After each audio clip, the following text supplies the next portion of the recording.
우리가 잘 아는 왕이신 나의 하나님이여 하면서 시작하는 시편 145편 900입니다. 그래서 오늘 말씀의 제목은 왕이신 나의 하나님이라는 제목으로 하나님의 말씀을 나누겠습니다. 예전에 코로나가 한참 유행이었잖아요. 그때 코로나의 어려움을 토로하는 어느 할머니의 기도가 인터넷에 올라와서 많은 이들에게 참 공감을 일으킨 적이 있었습니다. 그 할머니의 믿음의 기도는 바로 이것이었습니다. 하나님, 우리가 얼마나 거짓에 막말을 많이 했으면 마스크로 입을 다 틀어막고 살라고 하십니까? 좀 동감이 된 말이지 않습니까? 또 이렇게 말합니다. 우리가 얼마나 서로 다투고 싸우며 시기하고 미워했으면 거리를 두고 살라고 하십니까? 우리가 얼마나 죄를 짓고 손으로 나쁜 짓을 했으면 어디를 가나 손을 씻고 소독을 하라고 하십니까? 우리가 얼마나 열을 올리고 살았기에 가는 곳마다 체온을 체크하고 살아야 합니까? 코로나 때 당시를 상상하면 굉장히 이게 동감이 될 것 같습니다. 그리고 이렇게 말합니다. 우리가 얼마나 비밀스러운 곳을 다녔으면 가는 곳마다 연락처를 적어야 합니까?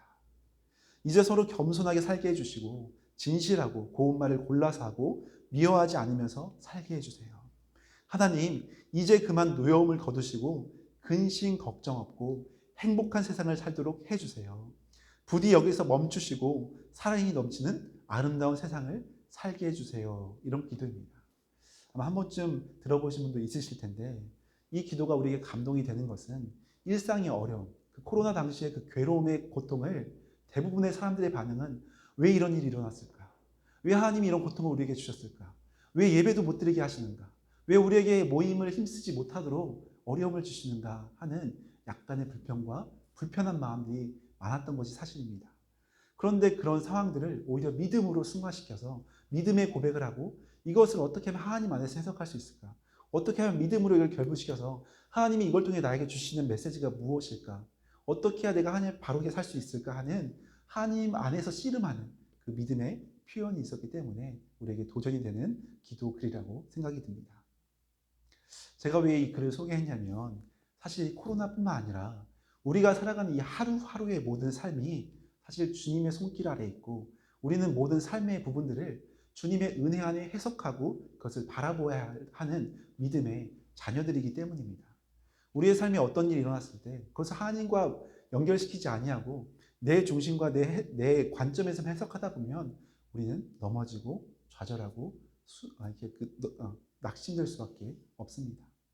이 기도문처럼 우리의 삶에 일어나는 모든 부분을 주님의 마음과 연결시키고 주님의 뜻 가운데 살아가기를 원하며 소망하는 것, 이것이 바로 믿음 생활의 기초입니다. 오늘도 우리를 이 자리로 부르신 분이 누구십니까? 누가 등 떠밀어서 혹시 오셨나요? 아니면 어쩔 수 없이 오셨나요? 우리가 스스로 온 것 같지만 내가 어떤 결단으로, 새해 어떤 마음으로, 아니면 내가 오늘 예배 가야지, 어떤 내 마음으로 온 것 같지만 우리를 이곳으로 부르신 분은 하나님 한 분, 그 사랑의 하나님이십니다. 하나님의 은혜로 우리가 이 자리에 앉아 있습니다. 세상의 불금을 쫓아가지 않고 성령의 불타는 은혜를 소망하면서 불타는 성령의 금요일을 쫓아서 온 우리 성도님들을 더 환영하고 축복합니다. 그리고 우리 삶의 모든 순간순간 함께 하시고 도와주시는 분, 그분 또한 우리의 왕이신 하나님이십니다. 이러한 믿음, 이러한 하나님이 우리를 이 시간 보내셨고 우리의 삶을 주관하신다는 이 믿음 가운데 살아갈 때 우리의 문제를 주 앞에 맡길 수 있고 또 우리의 문제를 주 앞에 회개할 수 있고 주 안에 새 힘을 얻으며 우리가 새해를 힘차게 나아갈 수가 있습니다. 한 주를 마무리하는 이 금요일 밤에 우리가 바쁜 일상 가운데 사실 피곤한 이 저녁에 쉴 수도 있는 시간에 우리가 주 앞에 나온 것은 잠시 세상의 흐름을 멈춰서서 하나님을 바라보고자 하는 우리의 세속적인 가치관과 방향을 잠시 멈춰서서 하나님의 은혜를 사모하고자 하는 그 깊은 마음이 우리에게 있지 않겠습니까? 이런 소망함을 주께서 아시고 분명히 이 시간 새롭게 우리의 영혼을 정화시키고 주 앞에 나아가는 은혜로운 시간으로 역사에 가실 것입니다. 오늘 우리가 함께 살펴볼 시편 145편은 든든한 믿음의 기초 위에 쓰여진 시입니다. 오늘 1절 말씀에 보니까 이렇게 나옵니다. 왕이신 나의 하나님이여 내가 주를 높이고 영원히 주의 이름을 송축하리이다. 이 시 1절 위에 보면은 표제어해서 다윗의 찬송시라고 기록하고 있습니다. 다윗이 하나님을 온전히 찬송하기 위하여 지은 시다라고 명확히 표현하고 있습니다. 당시 이스라엘의 왕은 누구였겠습니까? 네, 이 다윗이 찬송시를 쓸 때는 다윗이 표면적으로 왕이었습니다. 그러니까 모든 사람이 인정하는 이스라엘 왕은 다윗이었습니다. 그런데 다윗은 누구를 나의 왕이라고 오늘 첫 절에 고백하고 있습니까? 하나님. 하나님만이 나의 왕이시다. 다른 사람이 했으면 그럴 수 있지 하지만 지금 다윗은 모든 사람이 자기를 왕이라고 떠받치고 있는 굉장히 왕으로서의 삶을 살고 있는 그런 존재입니다. 그런데 본인이 먼저 진정한 왕은 내가 아니라 하나님이심을 고백하며 왕이신 나의 하나님이요 내가 왕이신 주님을 높이고 영원히 왕이신 주님만을 송축하겠습니다. 이 고백이 본 시의 시작입니다. 다윗은 자기의 영적인 위치를 명확히 알고 있었습니다. 자기는 비천한 목동이고 죄인에 불과하지만 하나님께서 나를 선택해 주셨음을 이 나라의 목자로 또 왕으로 세우셨다는 것을 분명히 알고 있었습니다. 그리고 이 나라의 진정한 왕은 하나님이시고 자신을 하나님이 맡겨주신 대리 통치자임을 하나님의 명령에 따라 이 땅 가운데 그 역할을 잠시 수행하는 하나님의 자녀임을 그는 분명히 알고 있었습니다. 그래서 나의 삶의 주관자, 내 주인, 나의 왕은 오직 하나님이심을 그는 영적인 질서를 바르게 알고 살았던 믿음의 사람입니다.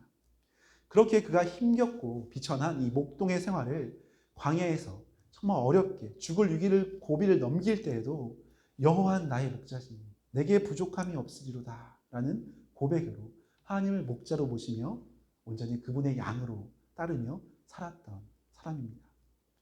다윗은 목동 출신이었잖아요. 그가 진짜 목동이었어요. 10대 때 목동으로서 양을 치었습니다. 양을 이렇게 다루고 했는데 자기가 실제 양을 치면서 자기가 목자로서의 역할을 하다 보니까 실제 영적으로 더 깊이 깨달은 겁니다. 나 또한 아무것도 모르는 양이구나.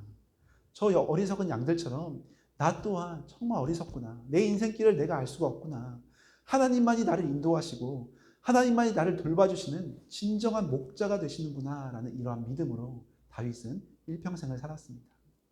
또 사울왕의 공격을 피해서 도망다니는 신세, 십수년의 고통스러운 생활 속에서도 심판자는 눈에 보이는 저 사울왕이 아니라 내가 두려워할 사람은 나를 죽이러 쫓아온 저 사울왕이 아니라 진정한 왕이신 하나님이심을 마음에 두었던 그런 믿음의 사람입니다. 사울왕을 죽일 수 있는 기회가 다윗에게는 몇 번 있었나요? 총 2번이나 그에게는 정말 죽일 수 있는 절호의 기회가 찾아왔습니다. 칼로 바로 찌르기만 하면 되는 그런 정말 좋은 찬스였습니다. 대부분 이런 일이 일어났으면 대부분의 사람은 하나님이 나에게 이런 좋은 기회를 주셨구나 라고 직접 원수를 갚을 수도 있는 찬스였습니다. 그렇지만 우리가 잘 아는 것처럼 그는 그렇게 인간적인 편이나 생각으로 행동하지 않았습니다. 이것이 인간적으로 그 당시에 보면 지혜로운 모습이었을까요? 어리석은 모습이었을까요? 굉장히 어리석어 보였습니다. 지혜로운 사람이었으면 바로 처단하고 하나님의 명령대로 내가 왕이 돼야지. 하나님이 분명히 나에게 사무엘을 통해서 기름을 부으셨으니 그 약속한 때가 벌써 십수년이 지났으니 이제 내가 왕이 되어야겠다. 이것이 하나님이 주신 기회구나라고 할 수도 있었습니다. 그렇지만 그는 이 모든 것을 자신의 뜻대로 하지 않고 하나님 앞에 멈춰섰습니다.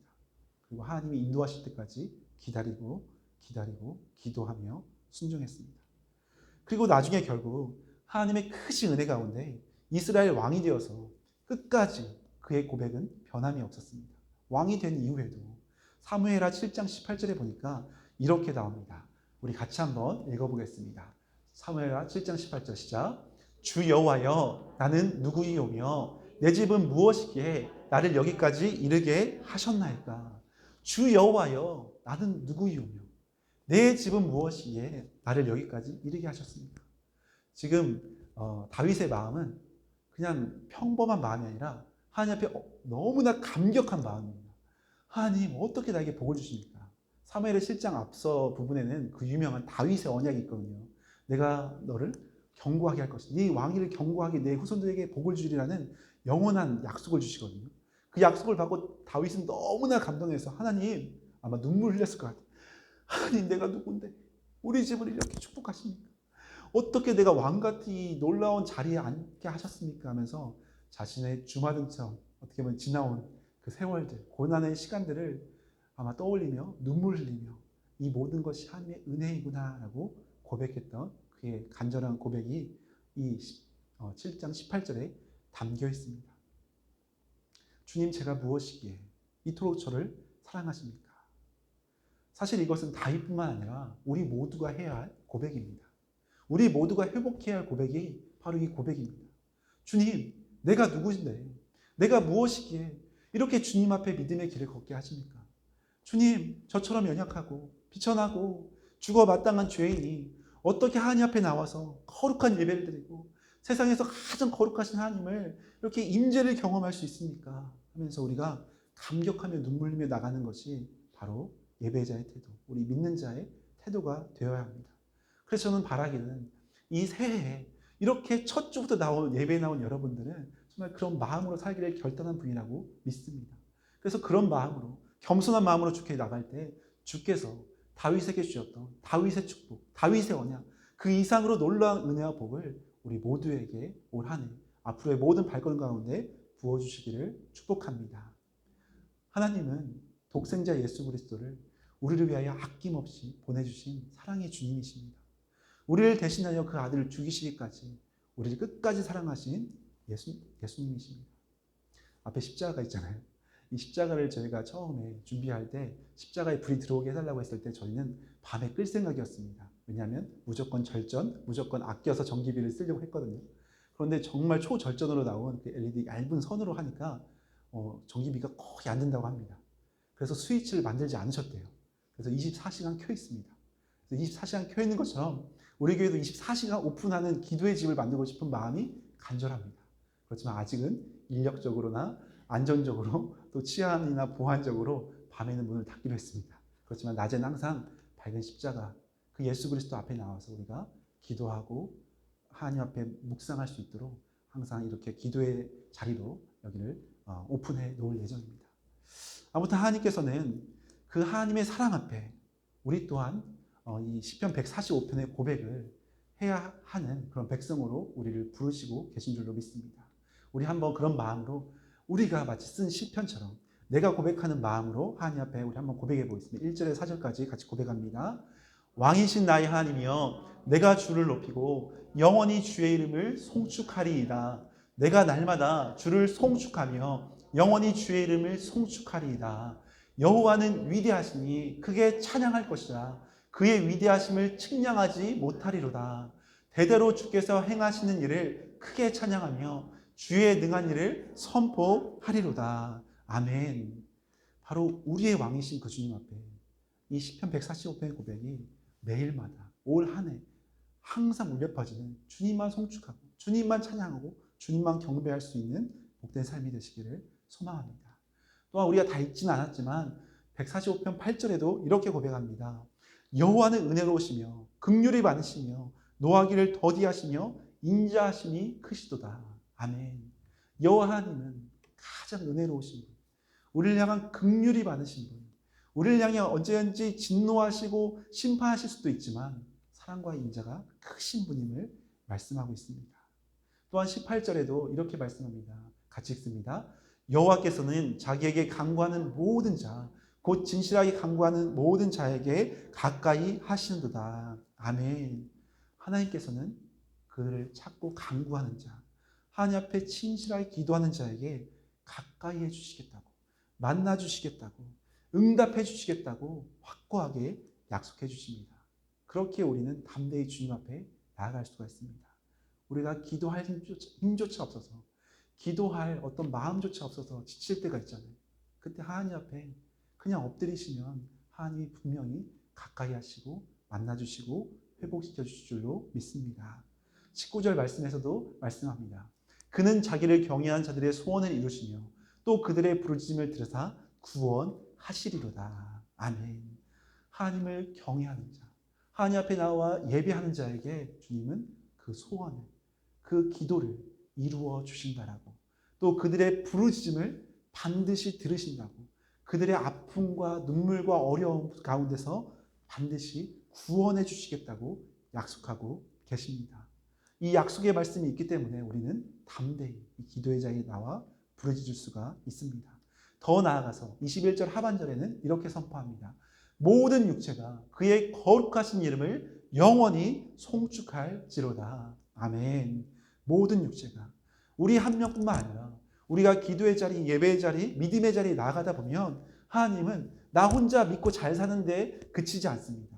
나뿐만 아니라 모든 육체가, 내 주변의 영혼들이, 우리 가족들이, 우리 지인들이 주님 앞에 나와 주님을 영원히 송축하는, 주 앞에 나와 주님을 예배하는 그날까지 우리를 축복의 통로로 사용해 주시기를 원하십니다.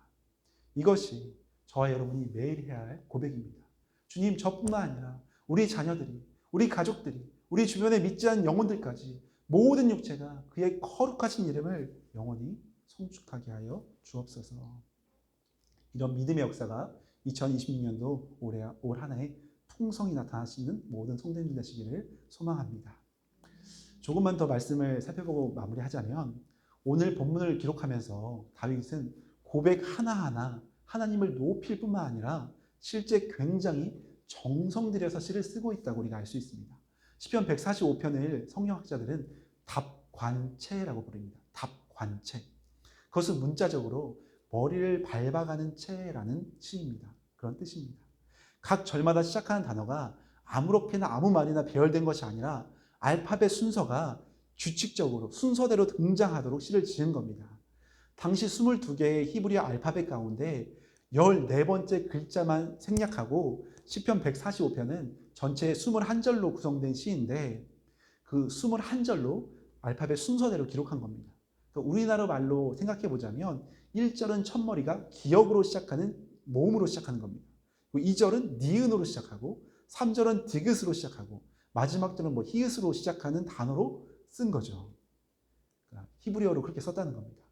그렇게 답관체를 시를 지을 때 대충 떠오른 영감 속에 지을 수 있을까요? 없습니다. 우리가 삼행시만 지으려고 해도 온성교회로 사행시만 지으려고 해도 아마 굉장히 머리를 써야 합니다. 뭘로 하지? 굉장히 신경을 쓰잖아요. 그런데 하물며 하나님 앞에 21절이나 되는 이 시를 순서대로 알파벳 순 하나하나 쓸 때는 얼마나 묵상하고 얼마나 읊조리고 어떻게 하면 최선의 시를 쓸 수 있을까 마음을 다해 고민하고 고심하면서 기도하면서 하나님 앞에 두려움에 떨면서 기록하지 않았겠습니까? 시를 기록해놓고 묵상하고 또 읊조리고 살펴보고 찬양하면서 얼마나 수없이 정성스럽게 이 시를 다듬고 기록했겠습니까? 내용적인 뿐만 아니라 앞서서 우리가 살펴본 것처럼 내용뿐만 아니라 이러한 형식들도 굉장히 온 마음을 다해 썼던 시가 오늘 우리가 살펴보고 있는 시입니다. 왕이신 하나님께 최선의 찬송, 최선의 기도시, 최고로 주님만 높이고 싶은 그의 정성과 열정을 드린 시입니다. 이런 의미에서 우리도 항상 예배 가운데 최선으로 우리의 맡겨진 삶 가운데 최선으로 하나님 앞에 올려드리는 복된 삶이 되었으면 좋겠습니다. 여러분은 하루에 얼마나 하나님을 신경 쓰며 하나님을 높이며 살아가고 계십니까? 하루 종일 혹시 잊고 지내다가 내가 필요할 때만, 내가 어려운 일 당할 때만 혹시 하나님을 그때만 찾고 있는 것은 아니십니까? 아니면 내가 죄를 지을 때만 하나님이 혹시 심판하지는 않으실까 두려워서 신경 쓰고 있지는 않으십니까? 사실 우리가 어떤 형편에 있든지 무슨 상황의 광야길을 걷고 있든지 매 순간 왕이신 하나님만 높이고 모든 일을 그분과 연관시켜서 그분의 은혜 가운데 살아가는 믿음의 새해가 되시기를 소망합니다. 이런 자를 주님께서 찾으시고 눈여겨보신다고 오늘 말씀은 약속하고 있습니다. 말씀을 마무리하겠습니다. 사랑하는 여러분, 내 삶의 주인은 누구십니까? 왕이신 하나님이십니까? 아니면 왕처럼 보이는 세상입니까? 오늘도 왕이신 하나님을 높이고 영원히 주의 이름을 송축하는 믿음의 자녀, 믿음의 백성들 되시기를 소망합니다. 그래서 우리를 통해 하나님의 살아계심이 증거되어지고 우리가 속한 가정과 우리가 속한 직장과 사업장 그리고 열방 가운데 주님의 영광이 드러나는 복된 믿음의 사람들, 축복의 통로 되시기를 예수님의 이름으로 간절히 축원합니다.